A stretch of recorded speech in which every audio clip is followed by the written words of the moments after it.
Hello, this is Steve from Beto's Leatherworks. Today's project is these boots, which I'm collaborating with Allen Edmonds to try to put a finishing touches on it the way I like it.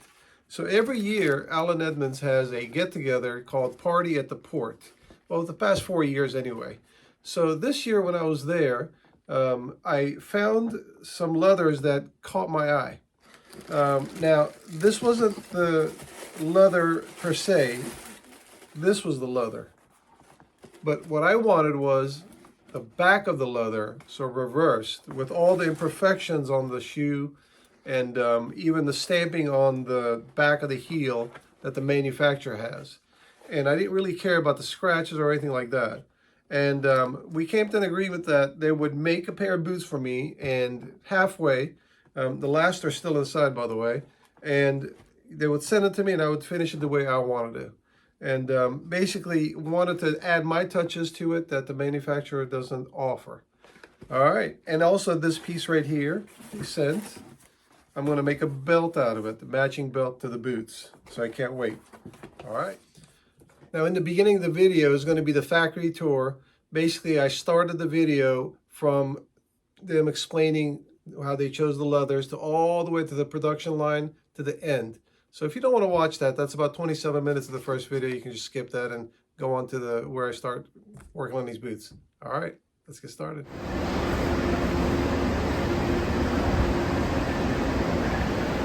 We're going to start back here by the cutting. How are you doing?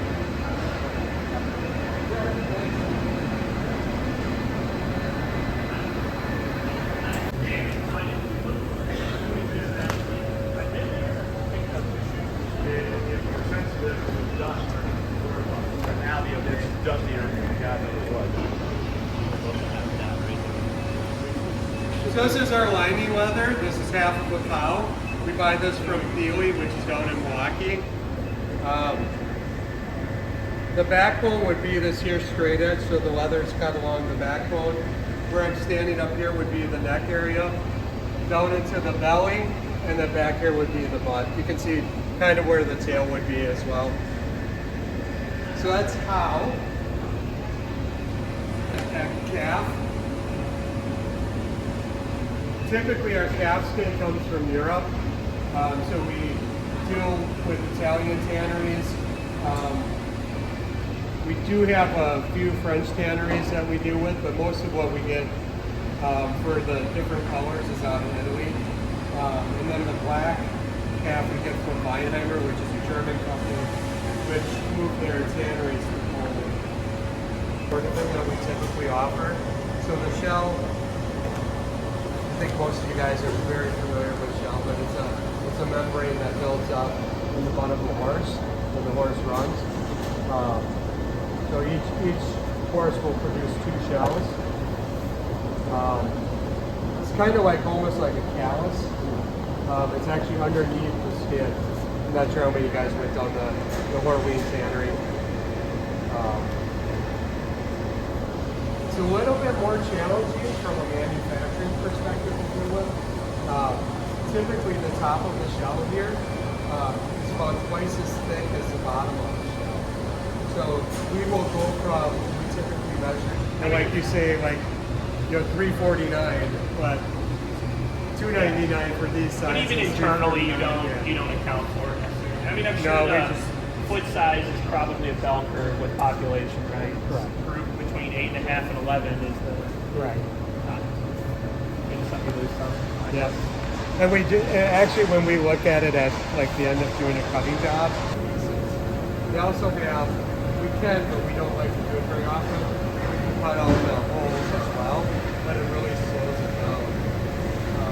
So like, I know there's always been a lot of requests on like the McNeil. When we do something like the McNeil and it has to cut all the things perfectly, it's about an hour up there. So that's why we. No, I don't. I was on pretend I don't see anybody. But so yeah, so that's how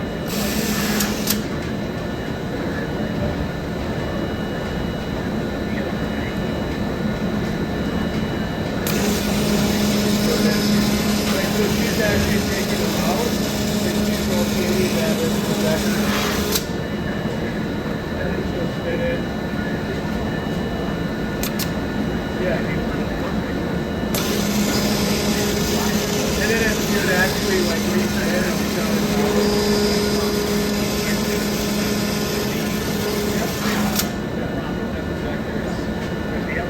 It's all about, she's watching here.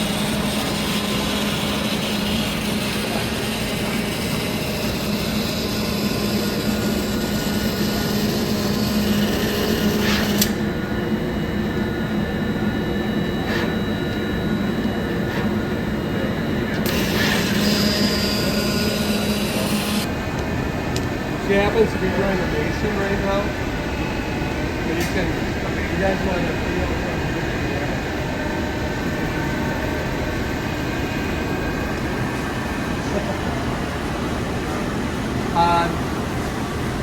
then what she's going to do is she's going to mark the stitch lines or where the pieces overlap to with these markers. So she'll place these markers onto the piece and then draw a silver line. And they'll be guys.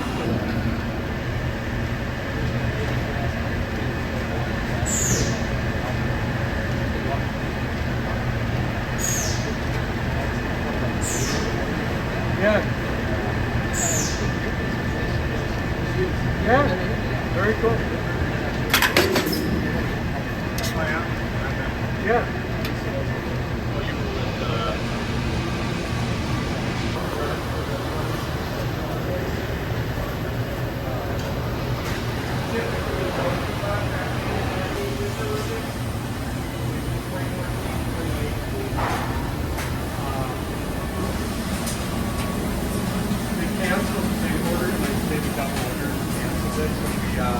Stopped doing business with us for a while, but now we're back.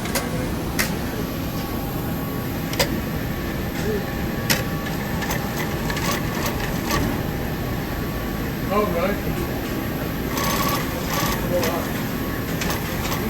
Yeah. Good.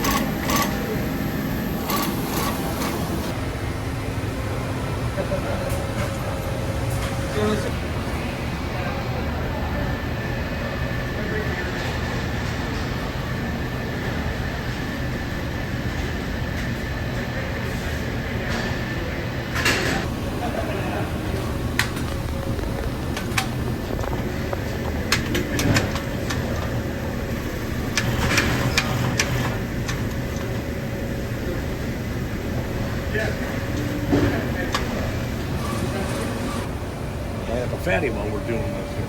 The only thing that can be from China is all the hardware, everything. Yeah. Yeah, some of them. Yeah. And that base. I think it goes back to, I think it was like 2012, somewhere one there, to where Nancy Pelosi, like, was really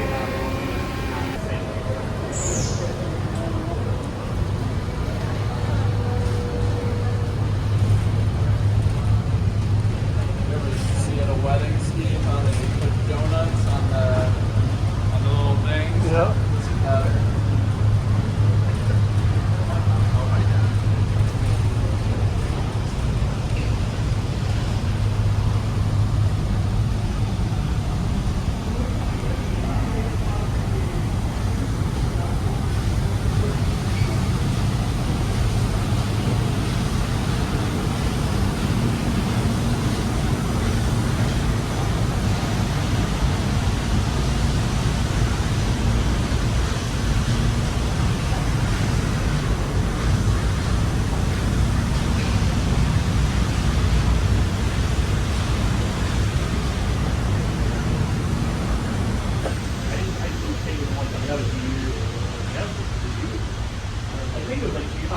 Specifically in the upper fitting, we try to run in batches.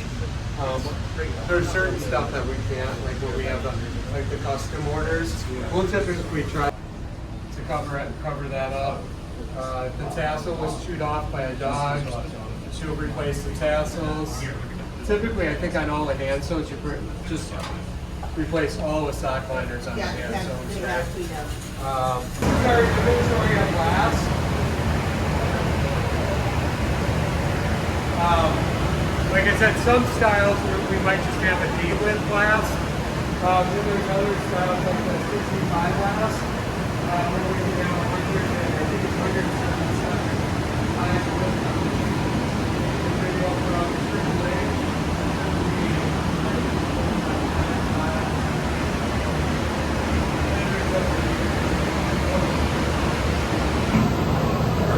Turn the flexible. Then we have what we call a brace, which is more for comfort. We have basically a boron covered Texon board. And then here we have a heel that's not as comfortable because we wanted a thin, more for the profile. Whereas if we really want comfort,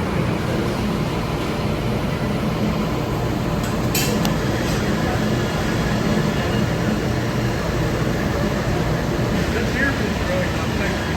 If I make myself a pair of shoes, I get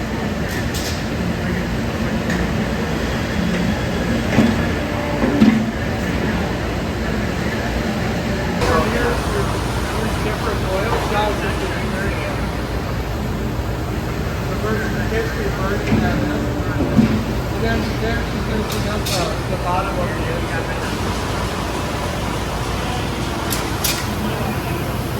We have a front side, and then we're going to save the back side.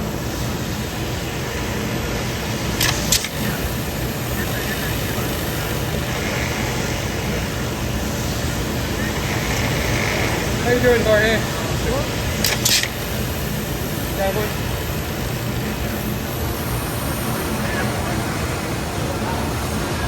So with the 360 weld, we're going to attach the upper to this tape on the bottom of the insole. This is going to create a natural cavity that will be filled with cork later on. And then we're going to stitch the leather welt through the upper, through the tape on the insole. This is smooth, this stitch. If you think of like the Park Avenue, you could get a V-thread sole, a day-night sole, a 9-iron sole. And so how do we communicate that? It's by using this product. That's activated with heat. So we're going to put it on a hot roll, and then we're going to freeze it on a cold roll, and that's going to add shape to the wheel. Basically what we're going to do is we're going to add the shape, and we're going to add that wedge. That wedge is going to fit into that tape. So we're setting the back right here, and creating that wedge.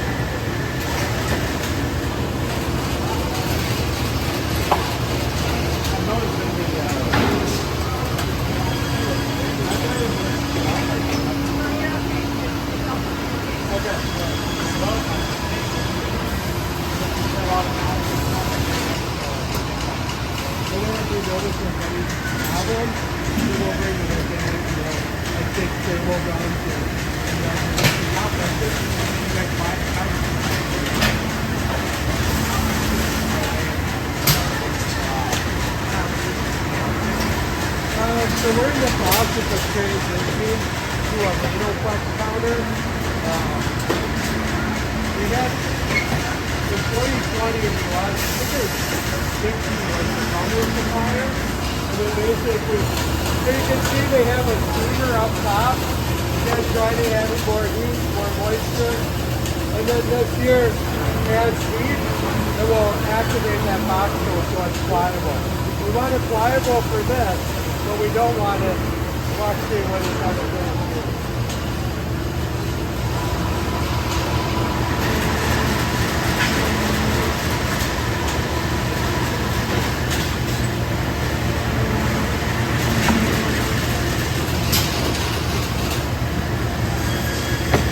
If you look on the inside of the shoe, we lost that shoe.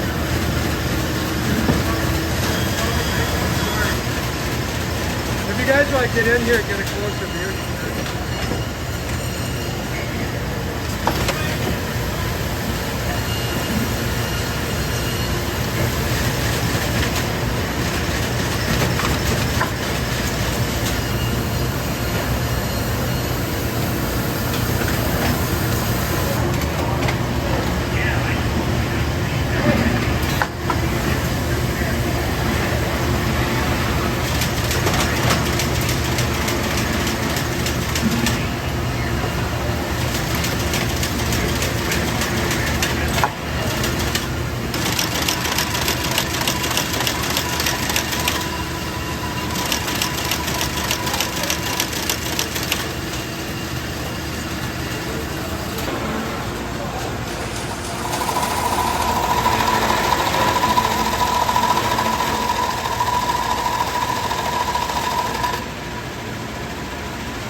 steam, that's because of hot iron. That allows them to spread it.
Curious because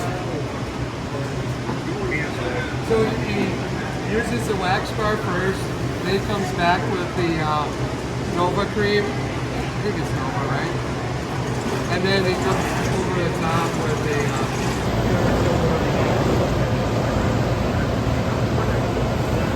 so then we actually do this right here. More natural.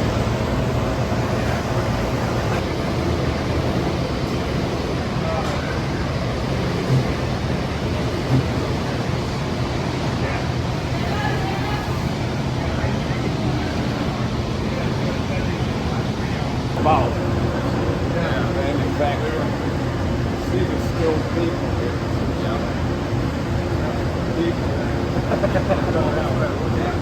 Thanks for joining us, John. I'm coming in.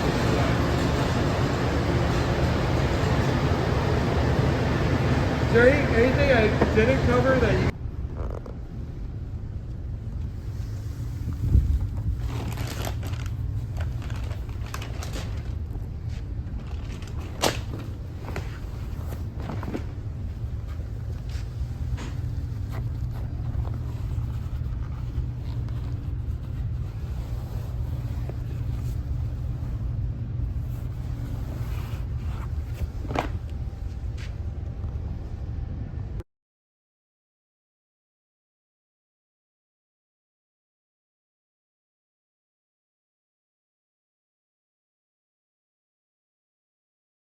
Now, the gentleman that you're looking at with the hat on, who's speaking to everyone, his name is John Stolenwerk. He purchased the company in 1980 and basically just kind of revitalized it a little bit and modernized the plant.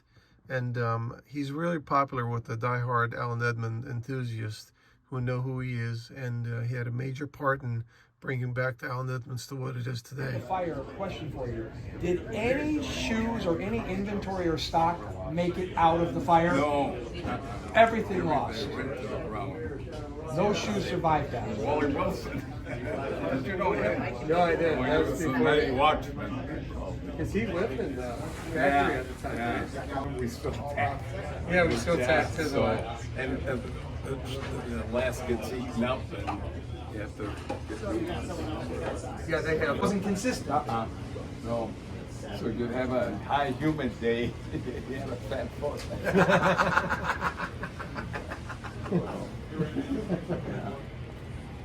To go to New York to their offices and buy the shoes for the Neiman Marcus store.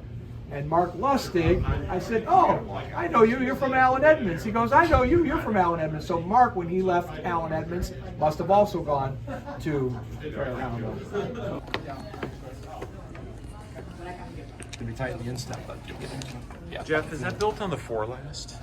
I gotta get a picture of Russell in heels. Don't put this one on the internet, right? Yeah, too late. It's definitely tight on his instep. He's got to go either up a half or up a width or maybe even two. I don't know if that came in widths. I didn't see it. Not yet, probably. It's tight on But he's got such a high instep, I could barely close the lace. Yeah, see, that's what most, Yep. But you'll get that's it. the problem I have with a lot of shoes Yep. out there. Let's put them both on because it's too hard to walk. Put two up. Yeah. You got to put them both on. I walk like Igor. So that, Like Jesus. yeah, Russell does have about the highest instep of anybody I've ever put a shoe on. All Russ might instep. be the one person with a higher instep than me. Oh, yeah. It's, as you can see, like the Trevor, Yeah.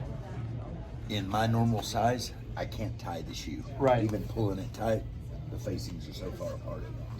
Yeah, this is the furthest apart facing I've ever seen, honestly. But at least you got 'em on. First world problems. Huh? First world problem. Yeah, right.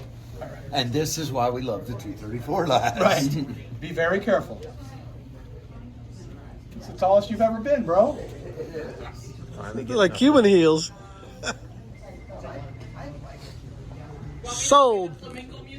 10 below zero, and so my wife, I didn't live far from there at the time, and we went down, well, there sure was fire. So the fire department came, and the hoses froze up because it was so cold. So ultimately, it was a 4-story typical manufacturing plant built in the 30s, and the whole thing, burned to the ground. So let this be a lesson. Get rid of all that paperwork you have. We lost it all, and look at what we're doing today. We're still in business and real strong. So I was never a guy that kept much paper. So we rebuilt, and that wasn't the most ideal location there because it was off the highway, about a mile and a half. And this store means a lot to our business. And so we wanted to be more visible with the whole plant, have a walkthrough, people could see what's going on. And this land was owned by the state of Wisconsin on the freeway exit. And I think it was before the gas station came in. And Tommy Thompson, along with all the presidents of the United States, bought their shoes. No free shoes. You don't make any money giving shoes away. They bought their shoes, and Tommy was one of our customers. And I called him up. Allen Edmonds had a lot of, what do I want to say, a lot of oomph. I mean, people knew Allen Edmonds. They thought we were like Nike, a couple $1 billion or whatever. So Tommy took my call, and then he called me up at home one night about 10 to 11 o'clock at night, and I was in bed. And he said, "This is Tommy calling." I said, "Who?" Said, "I know you're interested in that land on the corner there." He said, "It's for sale." He said, "They'll be calling you in the morning, and you know, all telling you what it's worth and everything. So we didn't do anything other than what was legal with him. He just made the property available, asking the state what they were going to do with this property. So we were really fortunate to be able to build here because of all the traffic and the visibility from the freeway. And this freeway goes up to Green Bay and to our peninsula, which is Thumb Door County, and it's a lot of traffic from Minnesota, Michigan, from Illinois, drive up this freeway to get up into Door County. So this store does a lot of business. So we're happy to turn the business around. Quality, service, and integrity, that was really important. But let me ask, you know, you for any questions you have, I'd be happy to answer anything. As I said, I really enjoyed it. I saw an opportunity to sell it at that time. The whole market was changing. Do you know there's not one shoes like they're not bad, but like Stacy Adams, they're not our quality. You can't find a store to handle this. So it became difficult to find dealers. The dealers were mostly mom and pop stores all over the United States, 7 days a week, and they were just. Hope to see you next year.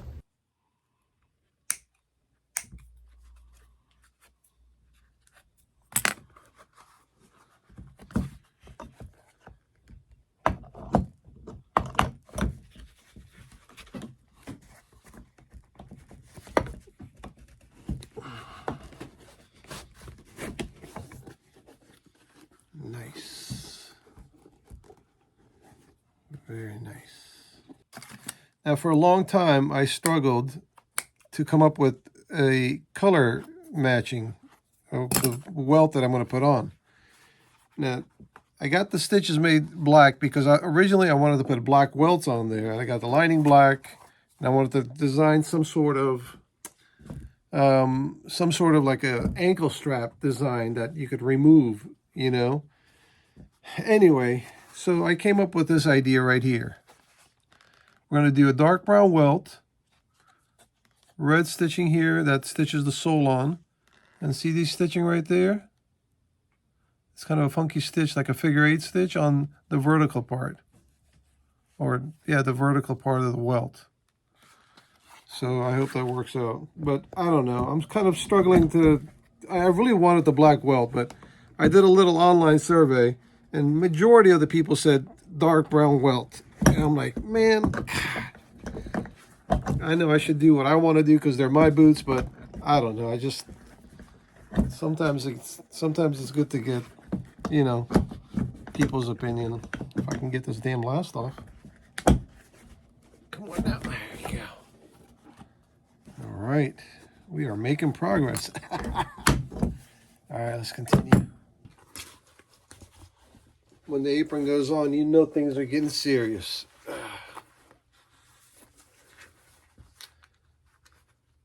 So I hope I'm making the right decision on this leather welt color. I don't know, man. I don't know. I just really had my heart set on black, you know, but all right, first things first, we got to cut the excess off.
All right, so we've got the stitching done on the welt. Figure 8 stitching. There's a term for it. I can't think of it. I'll look into it, see, let you know what that is. And then we're going to, now we are stitching it on the shoe. Covered it up to protect the uppers because sometimes things happen that it gets dirty, and I don't want my shoe to get dirty, my boot. Now this has no previous holes. Obviously the welt is a new welt.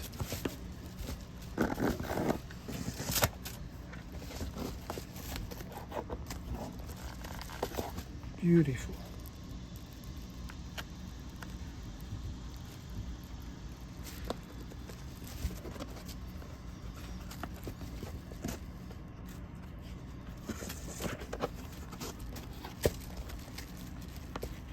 All right, I'll see you guys when I'm all done stitching this on there.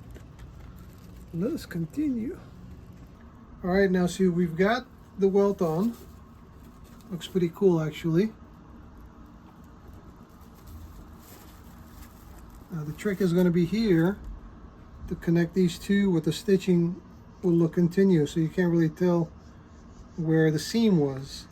So I always make it a little bit longer, right?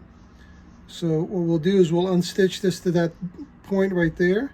We'll glue the two leathers together and then hand stitch that top part, and then we'll continue stitching it to the welt to the body of the boot. And then once it's done, it should be pretty seamless. So we're making progress.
Hammer time.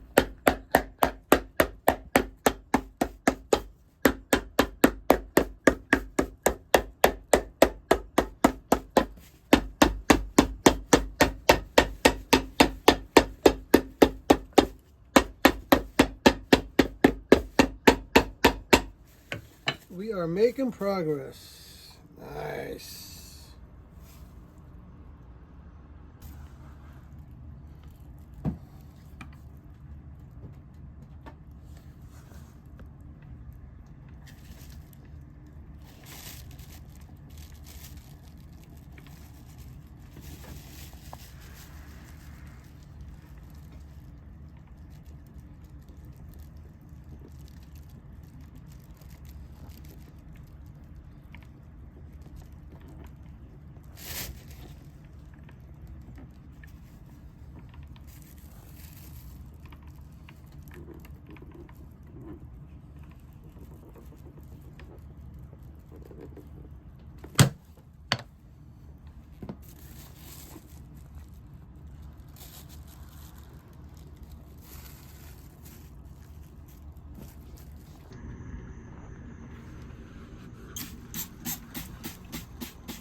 time is it, Brian? Hammer time. You got to give that stupid laugh with it behind it too. All right, for me. I got you. All right.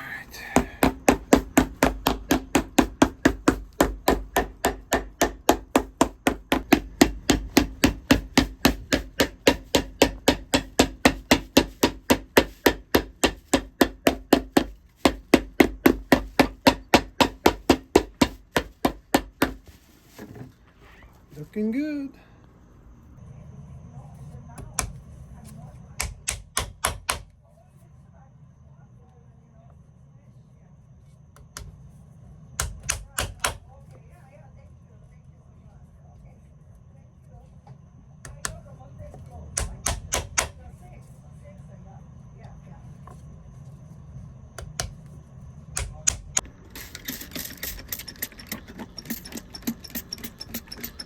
It'd be better if we had some water in here. Oh, jeez.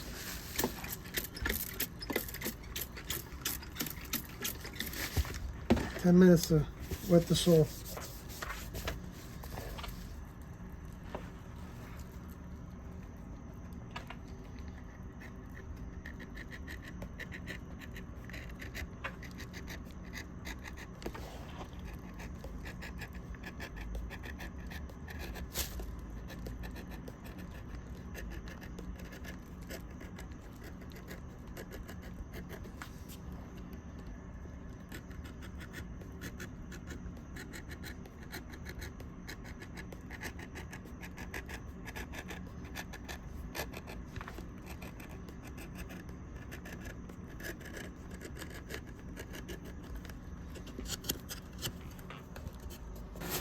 All right, so here goes nothing. We're going to do red stitching, which means red stitch on the welt, red stitch on the bottom.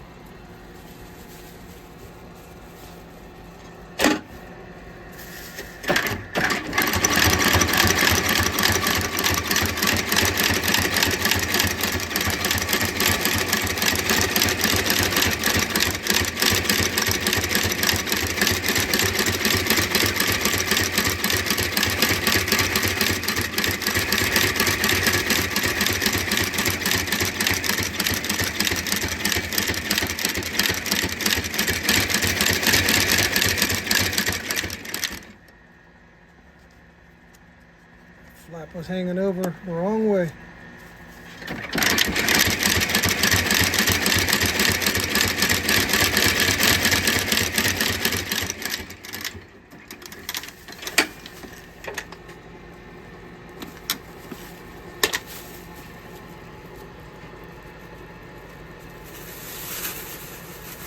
Not too bad at all.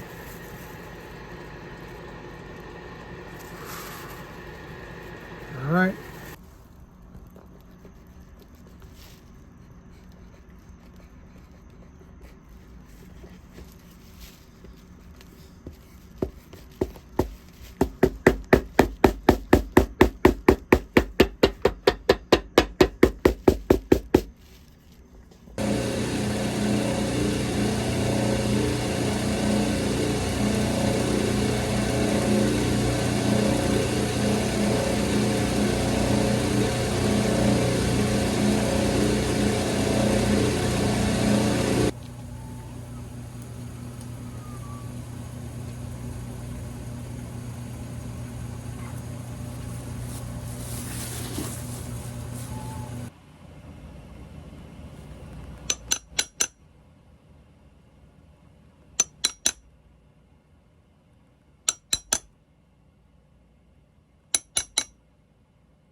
I'm just going to make a basic belt. Okay, I'm not going to go into a lot of details here.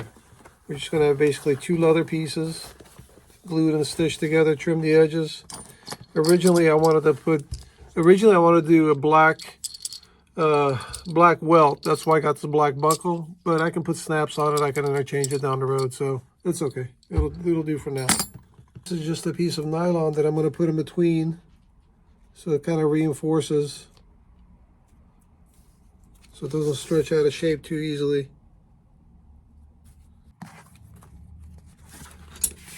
All right, and our leather piece. Let's do it this way here.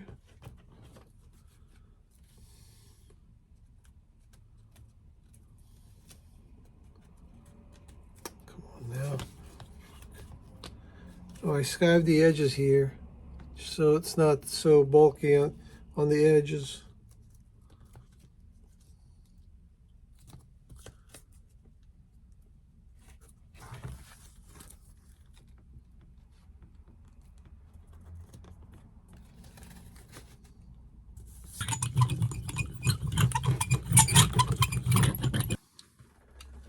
I stopped making leather goods over 3 years ago because there's just not enough time in the day to sit down, focus, to design and to create something. Yeah, I'm doing this one now, but I won't be doing this for a customer. I just don't have the time for it, unfortunately. So please don't ask, can you make me something? Because I'm not doing that right now.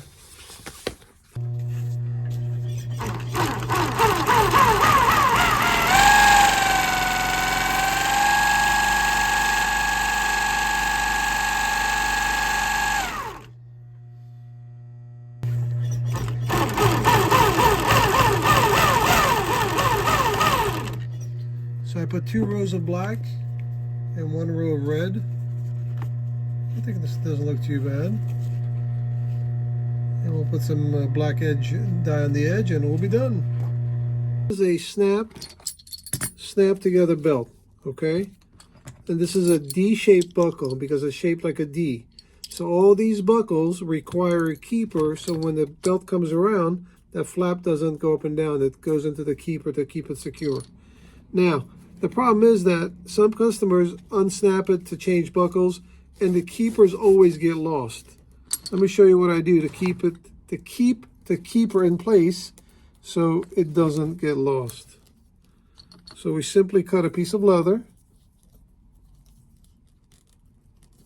put our snap on top,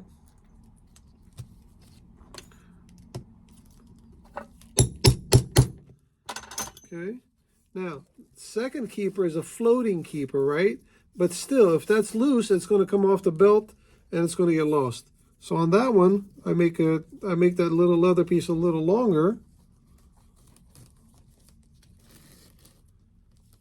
Okay, let's put our second snap in.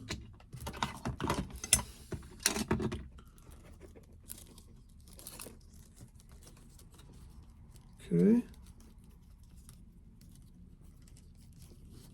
All right.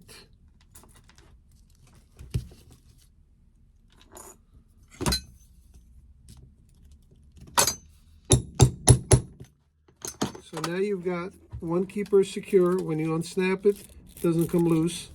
And the second keeper, it's still going to be attached to the belt. It's not going anywhere. And you can move that, you can move it forward, backwards, or wherever you want. All right, I hope that helps somebody out there in internet land. There you go. She's done. I mean, the buckle doesn't go with the belt, but it's okay. It's temporary. I'll find something that's like an antique brass to brownish shade, whatever. All right, we're done with this project. Let's continue. All right, welcome back. We are finally done. Oh my God, this stressed me out so much. I think I'm my own worst customer. I had so many ideas, so many details that I wanted to do, and I would think about it, and I was like gung-ho, let's do it. Then I would come in the next day, I'm going, damn, that's not gonna look good. Then I kept changing my mind over and over in the color of the welt, the stitching colors, and I was still gonna add some eyelets and speed hooks, and I didn't do it because it would make it more of a, I don't know, less formal, if let's say. I think with the leather soles, I think it looks better without the eyelets. anyway, it is what it is. I'm happy. It's done. It's finished. All right, on a side note, November 8th, boot camp in Chicago. You guys can't miss this show. Anybody who loves boots, this show is going to be pretty cool. Pablo and I from DMR Shoe Repair, we rented a booth, and we're going to be there for that day. It's only for one day on the November 8th. So I'll put the website down. Get your tickets. They're selling out fast, and hopefully we'll see you guys then. All right, I appreciate you guys coming along, and thank you so much for the kind words on the last video.